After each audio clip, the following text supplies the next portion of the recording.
Bonjour à tous et bienvenue sur Darumacha DIY. Vous souvenez-vous de notre sonnette? Eh bien, on a des choses à dire à propos de cette sonnette. Et si vous avez vu la vidéo précédente, vous savez qu'il existe deux sons, la classique et celle de la supérette. Nous avions décidé de conserver cette sonnette et de tout simplement la repeindre et d'ajouter une pile. Au final, ça fonctionnait très bien. Jusqu'à ce que...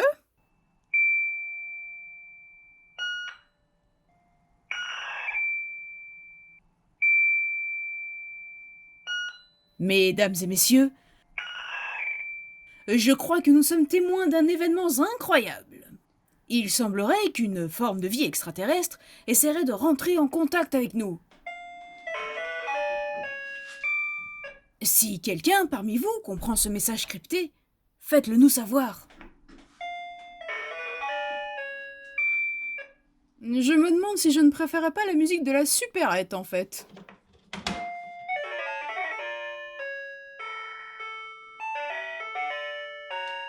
Super, maintenant ça nous sort un vieux son de jeu de Nintendo. Non, on va pas pouvoir garder ça. Ah, moi je n'ai rien contre les vieux sons rétro des jeux vidéo, au contraire. Mais ce n'est pas spécialement le truc de monsieur. Du coup, on a commandé une nouvelle sonnette en ligne. Un truc tout ce qu'il y a de plus classique. J'ai pourtant spécifié que c'était neuf, non? Donc ça c'est le truc qu'on doit brancher. Et ça c'est le truc qui est censé faire ding-dong. Écoutons donc les nouvelles musiques de cette sonnette.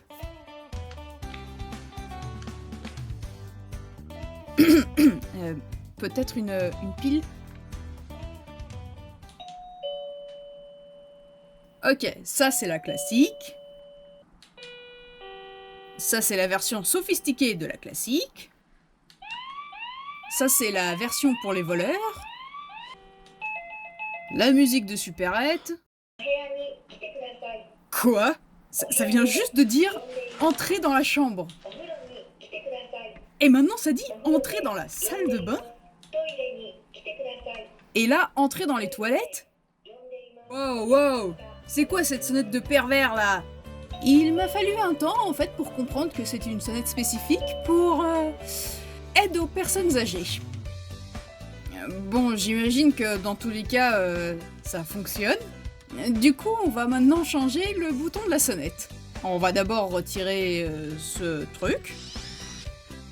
Une sonnette pour aide aux personnes âgées? Mais comment on en est arrivé là? Maintenant, on pose le nouveau cache. Hein? Ouais, je suis pas super convaincue.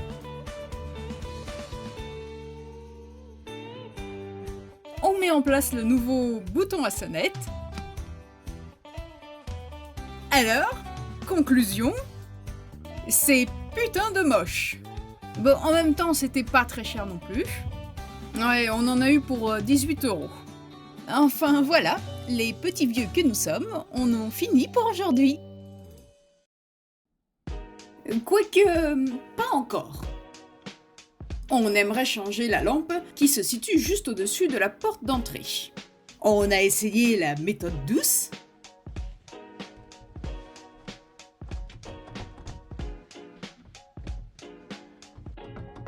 Ce qui nous a rapidement énervés. Ensuite, on s'est mis dans la peau d'un ingénieur afin de comprendre le mécanisme et le système d'attache de cette lampe. Mais on a très vite abandonné pour tirer dessus comme un bourrin. Pour au final utiliser le spray anti-rouille magique. On patiente un petit peu en étant persuadé que cela va fonctionner. Mais ça ne fonctionne pas. Pour au final sortir le pied de biche. Il est vrai qu'au tout début j'avais rapidement suggéré l'utilisation du marteau. Mais je pense que le pied de biche est une meilleure option. Ah! Enfin! Satanée lampe! Par contre, je pense qu'il serait bien de couper l'électricité, non? Ça craint un peu, là.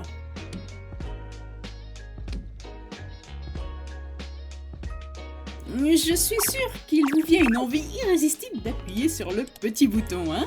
Allez, on clique, on clique. On déballe la toute nouvelle lampe avec capteur de mouvement intégré. Ça me paraît un petit peu petit, là. Peut-être qu'on devrait mettre autre chose ici, non? Tiens, en parlant de lampes, il serait également préférable de changer ceux de l'entrée. On y avait posé 2 lampes temporaires afin de pouvoir travailler de nuit. Posons maintenant nos toutes nouvelles lampes, toujours avec le détecteur de mouvement inclus. Le seul point sur lequel on n'était pas d'accord, c'était la couleur. Moi, je voulais une lumière blanche pour bien éclairer les pièces, mais monsieur préférait une lumière plutôt orangée, car selon lui, c'est beaucoup moins agressif pour les yeux. Et vous, qu'est-ce que vous en pensez?